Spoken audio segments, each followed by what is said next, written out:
Hi, everybody. I'm immigration lawyer John Khosravi coming to you live from Los Angeles, California, where we discuss U.S. immigration and I take your questions live on YouTube, Instagram, LinkedIn, and TikTok every week, Tuesday, 4 p.m. Pacific, 7 p.m. Eastern, taking general educational questions not intended as individual legal guidance. We got to talk with you in private to see what's going on with your particular situation.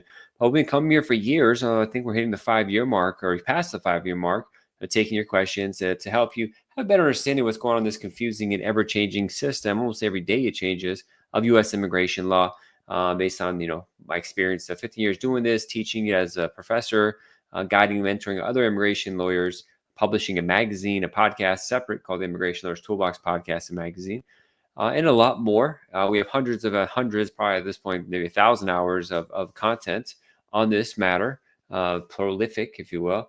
But we love doing it. I love talking about this stuff, and our team loves it as well. The JQK Law Firm. If you want to schedule a private consultation, go to our website, jqklaw.com/contact, jqklaw.com/contact. Fill in the box there to get some, for us to get some basic information, what's going on, what you're looking for. We can take it from there, our consultations do have a fee. It's paid, but it's a consultation to get a better understanding and really investigate your case and give some good guidance there. If you're interested in a marriage green card case, you should download our guide. Marriageimmigrationlaw.com is a website. It's the ultimate marriage green card guide, 50 plus pages of good guidance and not guidance per se, but just breaking down the whole process. So even before you talk with the immigration attorney, you learn everything to know there so you can have some good questions when you have a meeting. So again, the website for that is marriageimmigrationlaw.com. So we got our first question from Nita. I filed both the I-130 and I-485 for my mother while she's in the U.S. She entered the country legally and was on a valid visa at the time of filing. Unfortunately, she has been diagnosed with cancer. I'm sorry to hear that. Urgently needs to return home to Iran to begin treatment. My question, should we provide USCIS with any documentation about a diagnosis and emergency powers, or what would you do? Well, you should have applied for, I'm sorry to hear about your mother. Hopefully she gets better, but you should have applied for what's called emergency advance parole, just advance parole with the application. If you haven't done that already, the timelines, you ask what would happen, the timelines say 15 months. Timelines on the USCIS website are garbage. That's not going to apply. And so if she leaves, the application is just going to disappear essentially. And then she probably won't be allowed back to the United States. So you have to request and call USCIS to request what's called emergency advance parole, and then go in person and submit a form I-131 for permission for one-time travel outside the U.S. The problem is that one-time travel will be limited to 30 if they're nice 90 days. I'm not sure, and they have to prove it.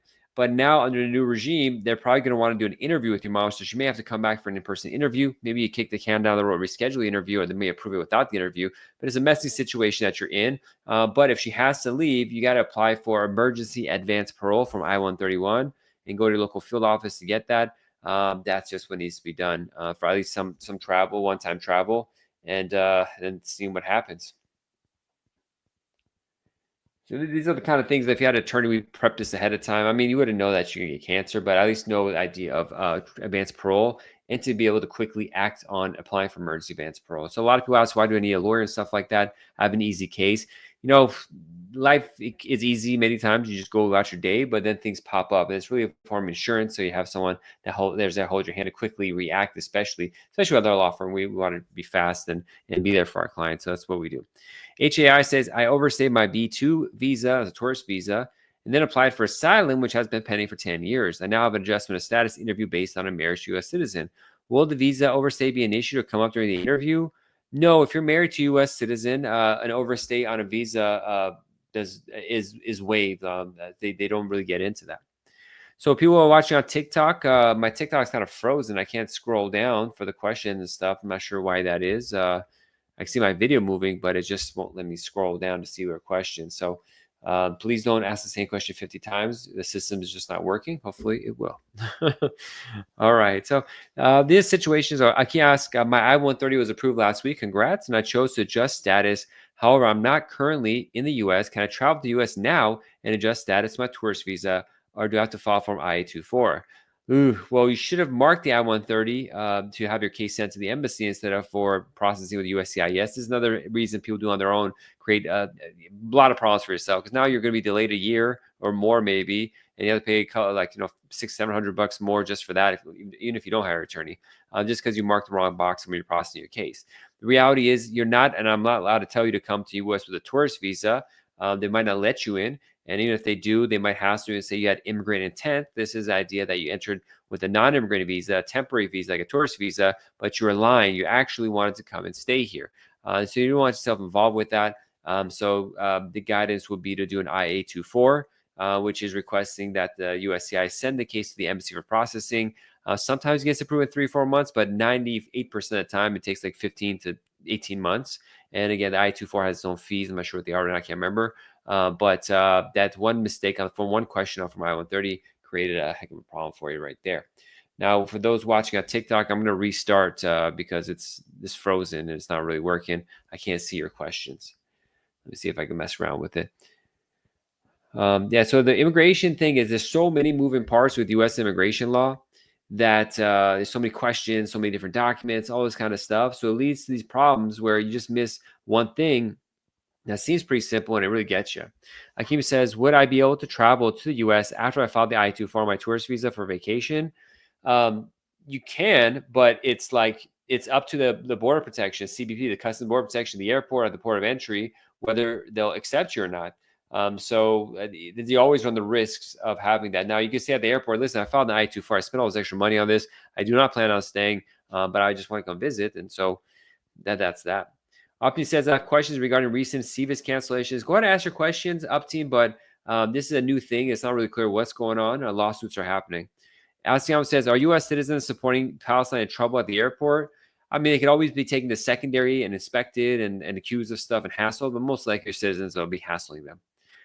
If they really want to get nasty, if you're a naturalized U.S. citizen, you're a person who's a green card holder, then became a citizen, they can go back and look to see what you're doing when you're a green card holder and say you're supporting a terrorist group, and they'll denaturalize you and take your citizenship away. I doubt that's going to happen. That's pretty extreme, but if they want to get really nasty, they can do stuff like that. Let's try. Samantha says, hi, I did my interview 8 months ago, still no decision. What can be done? Samantha, was it in the U.S. interview or with USCIS or at the embassy? Daisy says, I've overstayed my B1, B2 and approved VAWA, but I'm outside the U.S. Do I need a waiver to enter the U.S. again? I think VAWA cases still do require 3 and 10-year bar waivers. I don't do VAWA cases myself at our firm, so I don't advise on that. I think actually VAWA does waive the 3 10-year bar, but I'm not positive. And it depends on how long you overstayed. So, but I don't handle VAWA cases, so I don't want to start giving like discussions about that here. That's not my expertise. Alicia says, I have a pending waiver for J1. I'm a married U.S. citizen. Am I at risk of deportation? If you're out of status or don't have an underlying status, yeah, you are generally at risk of deportation. Now, high you are on the totem pool of people for them to look at. If you don't have criminal history or something like that, unlikely to have a problem. There's millions of people like your situation if you're out of status. But if you're at risk of deportation, the risk exists. If that's that. And thank you for the rose, Alicia, as well, and the gift. Danny says, can interview be waived for Form I-290B motion reopen? There's no interview for I-290B motion reopen. They usually just do that by paper. Carlos says, can I travel if I have I-751 pending, no criminal records, but got divorced? Can he travel? Sure. I mean, I don't know if you could travel if there's problems for you. I don't know anything about your background. You always run the risk of having issues. Generally, people can't travel with I-751 pending in the receipt, but whether you can or stuff like that, inevitably it's up to the customs officer you deal with. Faye says, a green card holder, no criminal record, family are U.S. citizens traveling for UAE. Will I be okay? I don't know, Faye. I can't give individual legal guidance here. Faye said, I only have TT. I don't know what TT is. Samantha says, yes, I'm in the U.S. and married to a born U.S. citizen. It really shouldn't take that long. I've never seen a marriage case take that long unless they're doing like an investigation to your case. So you should talk with a lawyer private to review the application package you submitted and go over what you did at the interview, what was asked, what happened, to see if there's any problems you could spot, and maybe it could be solved by sending that info in. Potentially, it could just be messing up too. So that's it. But I would say schedule a private consultation. We'll talk for half an hour and see what happens, see if I can spot anything, and then maybe just write them a letter saying, hey, what's going on. You're welcome, Daisy. Shirok says, I have a 5-year work permit, C10 category. I just received a U visa bona fide. Should I reapply work permit? I mean, that's up to you. That's if you want to do that. Opti says, one of my friends' CVIS record got canceled and she's never been in participate in any protests and always obey the law. What is the best action to preserve her F1 and solve the misunderstanding? Contact the school, see if they'll do reinstatement, but they may have to be lawsuits. The government just started doing this 10 days ago, where they just are denying student visas, canceling out their student visa holders, and some people have done nothing. So we're trying to figure out what's going on. Lawsuit inevitably would thing to do. There's an attorney Shabnam Lotfi who's filed a lawsuit and got an injunction on one of these cases, but there's mass lawsuits coming on this issue. But reinstatement might be one, but also the lawsuit may be the way to go. It's gonna cost some money, but that's what you got to do. GT Bourne says, my wife lives in DR. We have filed an I-130 and she has a tourist visa. Can she visit here? She can try visiting here. It's up to the Border Protection Officers, CBP, at the airport or port of entry, whether they'll let you in or not. It's their discretion. LG says, it's safe to travel with expired green card with extension letter. Generally, it's safe to drive in a car, but some people get in accidents, get hurt. Now, how often does that actually happen? It's rare. But when we have a lot of questions. Is it safe? It's just as safe it is to get in your car and drive to work or go visit your friends. You don't really expect anything to happen, and usually almost never it does. But we buy insurance because inevitably something's going to happen to some people. What is Form I-797C? Form I-797 is a notice that the government sends you. It doesn't give me any information; it just means a notice that they sent you. You have to read what's on the actual form, the paper, to see what it is. Pay says, green card holder, no criminal record. We have answered your question. Mimi, what would be the fastest from Pakistan, a K3 spouse or a K1 visa? There's no fastest way from Pakistan because the embassy interviews, it doesn't really matter. John says they're all the same. You kind of want to just go which one's the stronger case for you. John says, how long to get approved AOS of K1 visa after marriage? 3 to 12 months average, could be longer. Optine says, thank you so much. Should they get a lawyer from the same state or can they apply for lawsuit lawyers from other states? The lawyer from the other state would have to be able to have the bar requirements to practice law or do a lawsuit in that specific federal court. But a lot of times lawyers could get another lawyer in that other jurisdiction to sign off and let them use through their. It's a technical thing. It will cost like $500,000 more, but it's doable. Hey, Aaron, good to see you again. ASAP says, what happens if I-290 is denied? Then it's denied. You're out of luck. William says, if you stay for 4 months in the U.S. on a tourist visa, can you return to the U.S.? It's always up to the border officer whether they'll allow you to return or not. How much is a consultation? It depends on the case type that you have, $275, $350, or maybe even more. Samantha says, okay, how can I contact you? Go to our website, jqqlaw.com/contact, and fill that small questionnaire there. And then we'll get we can reply once you do that. So it gives us your phone number, your email, your name, and a brief history of your case and how you learn about us. So we have to get that data and we have in our systems, and they'll reply there. Or you get an email from us. Faye says, do you have any green card holders reach out from being detained? No.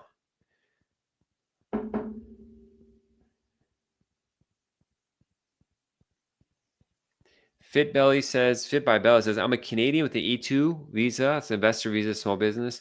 Traveling by air to the U.S. next week and nervous about border crossing tips. There's nothing to be nervous about as long as you have criminal history, arrests, or stuff like that, or talking about Israel or Hamas or something like that. And then just make sure your E2 cases, your business is running. If you're an employee, you have your paperwork in order. It's nothing to be worried about. Mimi, go ahead and ask the question. Shirag, thank you. Demon says F2, a student visa, spousal student visa to H1B. How often do people get it? There's not statistics on that particular fact pattern, but how often it's like a worthless fact. It doesn't make a difference. It's just you have a good case, you get it. But it's not something that's like meaningful to see how often people get it. It's just a case type that happens. Opti says, I appreciate it a lot. So they can stay in the States and apply for lawsuits because if they leave, the chance of getting an immigrant visa are lower. Incorrect? Well, you technically can't stay in the States. I mean, they could come and pick you up and detain you, put you in immigration for removal. So go to immigration court. But that's what the lawsuit's about. You seek an immediate injunction so the court could act fast and stop everything. So I can't say the state is subject to being removed, but the government could do whatever they want. They deport a guy to El Salvador by mistake. They don't care. So anything's possible. But the lawsuit would be to get an injunction to stop things, to put things back in order temporarily. And so a judge would say, don't mess with this person. And so that's how much it is. How much is a consultation? Well, we have to know what kind of case you have, how much service you need, all that kind of stuff. So you go to our website, jqqlaw.com/contact. You fill in the basic information there. Once I have an understanding what kind of case it is, I give you more. Because if you have like a super complex case that needs like 4 consultations, need hours and analyze, there may be additional consultation fees. I don't know. So that's why we just collect the basic information, know what's going on with your case first, and then we quote it. Initial consultation fee. Batsal says, are they starting to do marriage-based green card interviews for everybody? How struck are they nowadays? How stuck are they? Essentially, we're just getting interviews left and right in the last like 10 days. How stuck are they? I don't know. That's not something they released. Samantha says, how can I contact you? What's the fee for you to write them a letter on my behalf? I don't know. I have to see what's going on. I can see what the letter is, what your background is, if it's if I can even accept writing a letter on behalf. If you come to me and you say like, oh, it's a fake marriage, I'm not going to write a letter on behalf to represent a person. I don't think that's the case for you, Samantha. But just have a consultation first and just go to the website. We'll do it. I don't talk about fees here because the fees change, and so I don't want to have on record that this is the fee. Because then someone says, oh, you sent this video with this, and it's different. They think I'm lying or something. DD says, can an attorney request detainee to be transferred to the ICE facility for court purposes? I don't handle ICE work and detaining work, so I don't want to answer that question. It's not my experience. You're welcome, Faye. Mimi, would it be faster if I transfer my interview from Pakistan to a different country? Probably, but it's hard to do that a lot of times. How strict are they nowadays? What do you mean by strict? I mean, I ask a lot of questions on the forums that are stupid questions of like, are you a child soldier? Are you a Nazi prison guard in 1945? So if you ask strict, you're asking more dumb questions that they should be asking, but are on the forum. But that's as far as I see. It's still relatively the same. It's that you have to have a good case and be prepared to answer questions. Preparation is the key. So the disasters I see when marriage green card interviews go downhill, and people do on their own is like, for the interview portion at least, is they go there, well, real marriage, I don't need a lawyer, like I don't need a prep, like obviously we're real, it's just stupid. And they go there and they don't know like basic stuff about their spouse, which is like normal couples don't, a lot of guys don't know their spouse's birthday, the date of birth, their date of marriage. They can't remember how they met their spouse. It's kind of typical from guys, but government expects you to know that. So it's, if you don't prepare, you're going to have a bad time. Shekar says, I have a question. I'm on a 10-year green card. I'm about to marry my girl, and she is an F1 OPT. Which visa should I fill out for her? F2A, or should I wait till I get citizenship and then file for her? I don't know, Shekar. I got to talk both of you to see how you got your green card, how long you have until you get citizenship, how long her OPT is. Does she have STEM OPT? Are there any violations that are problematic that could be waived based on being a spouse of a citizen as opposed to a green card holder? The reality is that the line for a spouse of green card holder is long, so it'll be a while before you can file for adjustment of status. How long can she maintain status here? There's a lot that goes on, Shekar. That's why I schedule a real consultation. We'll talk about it.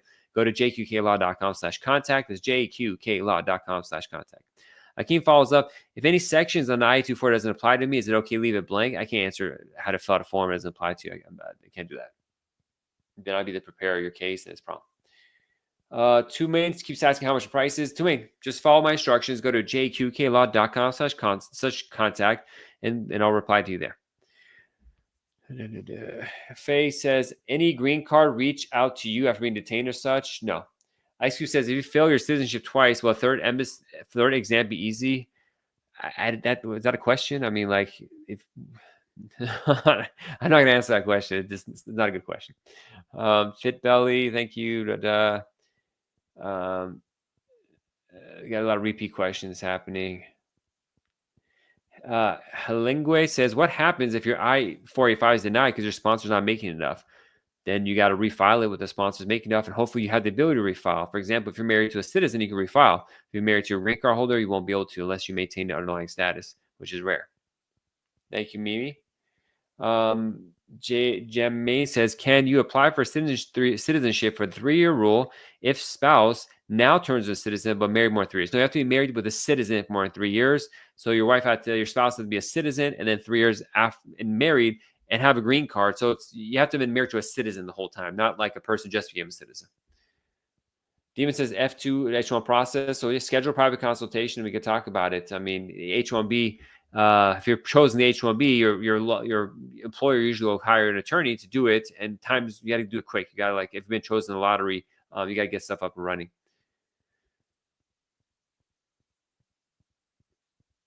Wallace says, what's alien registration which takes effect on April 11th? So they're making a requirement that if you entered without permission and some other kind of things, like if you're a Canadian who visited from a land border and has been here for more than 30 days, you got to go online and register and update your address and all that kind of stuff. It's a way for them to track you and find you for deportation. Is the CHNV program, will make it to appellate court? Will the judge pause it? I don't have like a crystal ball to tell the future, so I can answer that question.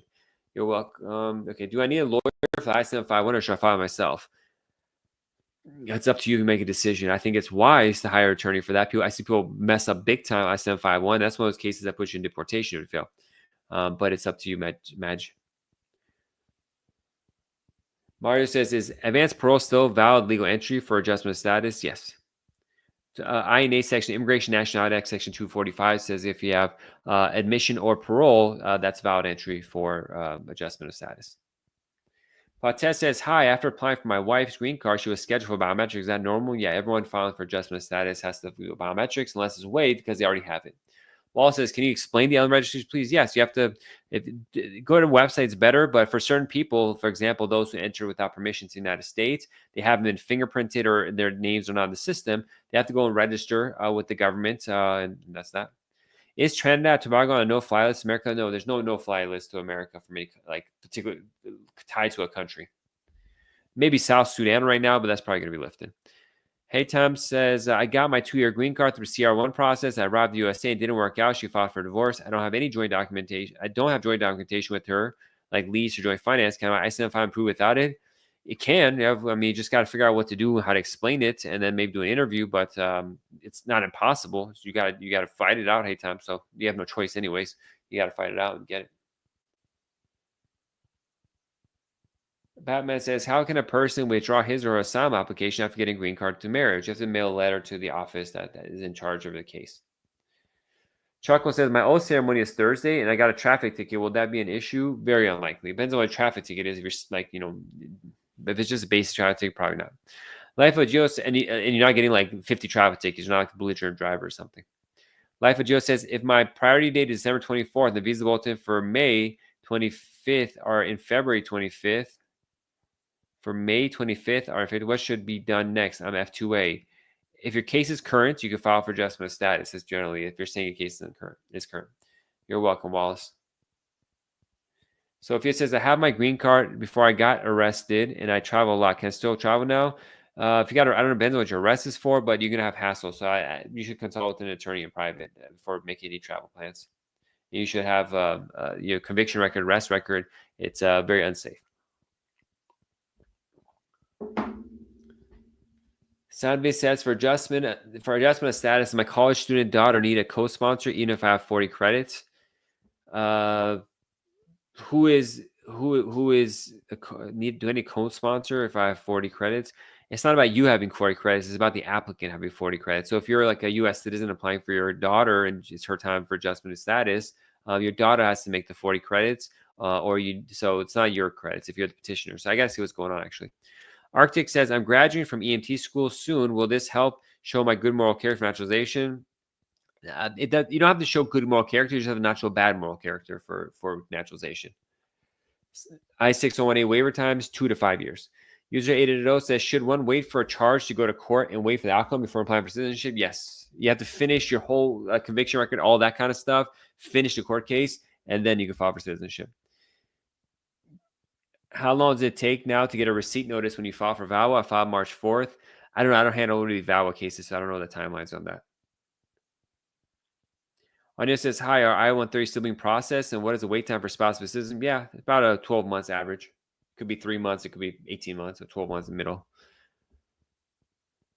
Thank you, Kayla, for the badges. American Businessman says, applied for I-130 was 2 years ago. Now waiting for an interview date. Okay. Any idea how much longer? No, it's up to whenever they get around to it. My daughter will apply for me. Okay, so if you had 40 Social Security is good, but you have to have, I'm not sure if the requirement is you have to have you have to have work permit, work authorization to do it, not just like, I got to see the rules. So I have to check the rules to see. I don't know if you have work authorization, that's good, but if you didn't, I'm not sure if you can use that or not. I can't remember. But check out the I-64 instructions. You're welcome, Arctic Champ. Good to see you again. User F76 says, if the asylum seeker has health insurance, there will be no problem with the green card. I don't know. I have to see what health insurance is, what's going on the whole thing. And A says, USA is having a major RFI, not good. Okay. I do have DACA. Okay, so you've been working for 10 years on DACA? Yeah, then you're waived. Bella says, in-laws are spitefully threatening deportation because I mentioned divorce before my removal, CR1. Okay, I see what's going on with that. Someone asked, is everything going normal? Okay, is everything going normal? Okay with VAWA? No, they're probably going to crack down on that because there's been a lot of VAWA fraud. Elric says, am I allowed to go home to Spain with green card while Trump? I can't advise you individually, but generally almost everyone can travel with no problem. Errol says, my U.S. citizen husband is incarcerated and I have an interview in a month. Will I be denied? There's a good chance it's going to happen unless the officer either waives the interview, most likely they won't for detainment. I don't know. Or they'll, they could postpone it or put it on hold. I don't know how to handle. I haven't had a situation with incarcerated spouse. I don't take on those cases. Monterey asks, John is the best. I got my green card with filing paperwork on my own with his guidance and YouTube. I'll tell everyone go with him. Thank you, Monterey. God bless you. Appreciate that. Catherine says, my mom filed for me with my 2 children in 2011. USA has proved my son was 16 and my daughter was 3 years. That was at the NBC. For visa, then we got a visa in 2017. My son turned 22. Okay, you got to use the Child Status Protection Act. I got a detailed video on this on the YouTube page, JQK Law Firm or U.S. Immigration Talk, or schedule a private consultation. We'll see what happened with the case if they're not giving you the time on it for the Child Status Protection Act. You have to act and do certain things in a timely fashion too. So if you didn't do that, you could get messed up. NA says reduction in force at USCIS. We'll see. It's not official. Like they haven't told us anything officially yet. Problem says I have a question. Go ahead, shoot a question. We're going to end the show in a couple more minutes. Yusuf asks, if I do have a court date for driving without a license for a second time, that might affect F1. Nowadays, yeah. Jay says, we got I-75 interview after 4.5 months, not combo and 400 on I-75. Are they doing interviews now? Yeah. Lucas says, green card holder with dismissed misdemeanor can't travel. They can hassle you. They can hassle you at the airport. You're welcome, Saniv.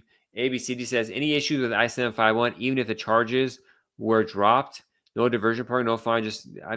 Probably not for the I-751 case itself, but we got to see what the accusations were. User 76, if you apply for asylum after 6 months and 10 days on B1, is there no problem? There could be a problem. They can still pick you up if they wanted to, but usually no, there's no problem usually. I can't say 100%. Amy says, got approved for VAWA. Do you know the time frame for Justin? Nope. Eldrick says, thank you, sir. I've always watched your videos while waiting for my green card interview last 2 years ago. Oh, God bless. Thanks for watching. I appreciate it. Congrats on hopefully get the interview soon and you knock it out of the park. Yusuf says, if I do have a court date for driving without driving, answer that question. If a person has a pending asylum case in the U.S., but right now he moved to Canada, we might have abandoned your case. They're probably going to deny they could drop the case. Samantha says, I just filled out the information. Your bio link on the page. Hope you get a response. Sure, I'll get it to you by tonight. User 76 says, if you apply for asylum, answer your question. Thanks, Samantha. Kevin O says, my wife's a U.S. citizen and having an interview next month, but I work with the fake social number. What should I do? Well, should have talked to a lawyer first. You got to check to see if the social security number was like a real one, like it belonged to somebody or not, because some states and some officers consider that ID theft. And then you got to make sure you didn't file an I-9 and say you're a U.S. citizen in that I-9 application. If you did, that's a kiss of death. You need to talk with attorney ASAP to see how bad the situation is. Hopefully it's not as bad, but it should have been. You should just talk with it, even a consultation first. Not every attorney is going to catch this issue, but one that asks questions and gets to the bottom of things. Catherine says, can I file for my son again if he aged out? He may not have aged out if he's 22. So if you file for your son again, it's going to take 10 years or something like that, and he can't get married, Catherine. So try to save the case. He says, can I file my son again if he aged out and we did not contact NBC and did not know how to do so because of Africa as years past? Okay, you did timely file. So that's terrible. What you could do, Catherine, is ask. There's an out. I mean, USCIS is more flexible on this, but ask for like a forgiveness. USCIS says they updated USCIS policy manual for this, where they said if there's they'll give exceptions and they'll kind of hook you up if you didn't know or couldn't get a hold of you. The embassy is probably not going to be as forgiving, but try to make a request. And with regard to your son, no, you can't file for. You can't file for the girlfriend. I file for him, and he can't get married. And because he has a girlfriend with a child, they may accuse him of being married and lying, and that'll cause problems too. So you got to but this is why people need to have a lawyer. But you got to see what's possible. Hopefully, it's a lot of luck. But that's that. I-130 processing times. Check out uscis.gov sim for their processing times. Go to the website. User 21 says, U.S. citizen trying to sponsor parent allowed in to seek asylum. They can't just let you in. It's trying to sponsor parent allowed in to seek asylum. They won't just let you in to seek asylum, though. You can't just come in to file for adjustment status. Bell says, I'm on 2-year conditional visa. In-laws are spitefully threatening to deport you. Can they? They don't have the power, but if they lie or something like that, it causes your case to be like investigated further. Luca said you said arrest. Yeah, I don't remember what reference to, but Samantha says, okay, thank you, sir. You're welcome, Samantha. Hopefully everything's cool on your situation. User 7, I gotta leave. I got a few more minutes. Like I'll take like 3 more questions. User 7, is 7:30 still running, or is it going to stop for asylum seekers' families? They say they're pausing those. I don't have any official word, but they claim that they paused those. Gabriel says, hi, I filed the petition for my parents since August 2023, and one is approved and the other is not. That's annoying. I don't know what to tell you. King says, why is VAWA ISMS FFC notice taking forever to get? It's USCIS. Fergie says, what are the forms needed for filing for my spouse? Download my guide, an ultimate marriage green card guide that goes over everything. Marriageimmigrationlaw.com is the website. Again, the website is marriageimmigrationlaw.com. Monterey Films follows up. My sister-in-law, USC, is divorced. She went to India and got engaged with her fiance, Indian citizen. She's coming back tomorrow and wants to do a prenup before marriage. Will it be difficult to get K1? No, prenup's fine. K1 is not difficult. It's just like, it's just something to get. But she has to have divorce finalized and all that kind of stuff. But it's not. It's just government stuff. It's not easy or difficult. It's just the government. I mean, it is difficult because the government is difficult, but it's just like it's the normal things I deal with on a day-to-day basis for me. Lucas, I didn't hear clearly. Sorry, green card dismissed misdemeanor. Yeah, if you have any arrests, even if it's dismissed, they can hassle you right now, especially. Milk said, if someone's charged misdemeanor 22 years ago, how long would that be on record? Forever. For immigration-wise, it's forever. It doesn't go away. You're welcome, Monterey Films. Okay, let's see one more question. Last question. Michelle says, I had a ticket after hour in park. I got one of those. It's annoying. Reduced the PHV at $520. 20 says sealed, problem to naturalize. I got to see the record. So U.S. Immigration Department doesn't recognize sealed cases and stuff. The problem with sealed is getting the documents related to his heart. So we got to see what the rest was about, the conviction record was about, all that kind of stuff. And it's probably okay, but until you have all the paperwork in order, I can't say. Then Nebo asked, my son changed from F2A to F4 at NBC. That sucks. F2A to F4. So F2A is a minor child of a U.S. citizen, of a green card holder, and F4 is the sibling of a U.S. citizen. So I'm not really sure how that all went down. Please schedule a private consultation. And traveling from Canada, should I be worried? Very unlikely. Hey, is it okay travel with a green card? For most people. And C user, good to see you. God bless. Monterey Phil says, does your firm help with prenups? No. You got to get a family law attorney, marriage, divorce lawyer for that. We don't do marriage. We only hyper focus on green cards, particularly marriage-based green cards. But we don't do family law. So we focus on marriage green cards and parents and children, family stuff. People with extraordinary ability for EB-1A or national interest waiver green cards. And then small investment companies. So E2 investors starting a small company in the U.S. or small and medium-sized businesses who are creating subsidiaries of their company in the U.S. and transfer employees. Really hyper-focused on these 3. We do citizenship, removal conditions, reentry permits, consult on complex situations. But the big chunks of cases, that's what we do. All right, everybody, thank you so much for joining. We'll be back again next Tuesday at 4 p.m. Pacific. I love talking about immigration law. If you want more of this, just check out our YouTube page. Hundreds of hours of it there. I mean, this is episode 273. And then I have a podcast called the Immigration Lawyers Toolbox Podcast. It's 376 episodes have been published for that one. I got a magazine called Immigration Lawyers Toolbox Magazine. So if you're really into studying and learning about immigration law, I got the material there for you. And Catherine, last question says, can I file for my son if he aged out? And at the question which says, have you ever filed before? It says yes. Have you ever filed before? So you haven't filed before, but your parent did. So it depends on, there's a question that says, has anyone ever filed for him? You say yes and explain it. For a question that says, have you, as the mother, filed that you haven't filed for him yet? So you can. It's just going to take forever for adult child F2B category. That's like 9 years probably. And he can't get married. Just make sure he doesn't get married. All right, everyone. God, let's be safe. I'll see you all next Tuesday. Until then, have a good one. Bye-bye.